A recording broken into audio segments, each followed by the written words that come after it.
तर सिंधुदुर्गमध्ये आज पहाटेपासून मुसळधार पावसानं हजेरी लावली आहे। 2-3 दिवसांपासून सिंधुदुर्गात रिमझिम पाऊस होता। त्यानंतर आता भुईबावडा भागात ढगफुटी सदृश असा जोरदार पाऊस झालाय। त्यामुळे भुईबावडा भागातील घाटात दरड कोसळली आहे आणि रस्ता वाहतुकीसाठी बंद झालाय। असाच पाऊस सुरू राहिल्यास सिंधुदुर्गातील जनजीवन विस्कळीत होण्याची शक्यता आहे। आणि याचा आढावा घेतलाय आमचे प्रतिनिधी गुरुप्रसाद दळवी यांनी। सिंधुदुर्ग जिल्ह्यामध्ये आज पहाटेपासून मुसळधार पाऊस सुरू झालेला आहे। मी माझ्या पाठीमागे जो पाऊस सुरू झालेला आहे तो तुम्हाला मी दाखवत आहे।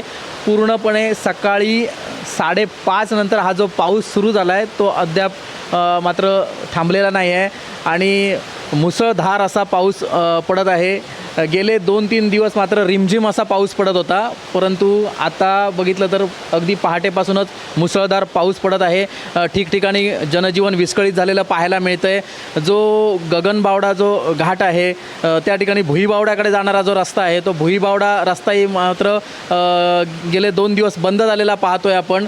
ज्या ठिकाणी ढगफुटीसारखा सदृश्य पाऊस झाल्यामुळे हा जो घाट आहे तो सुद्धा बंद झालेला आहे। मात्र असाच जर हा पाऊस सुरू राहिला तर मात्र जनजीवन विस्कळीत झाल्याशिवाय राहणार नाहीत। आज पहाटेपासून हा जो पाऊस आहे त्या पावसाने तुफान अशी बॅटिंग करायला सुरुवात केलेली आहे। आपण पाहतोय कशा पद्धतीने हा पाऊस जो सुरू झालेला आहे तो।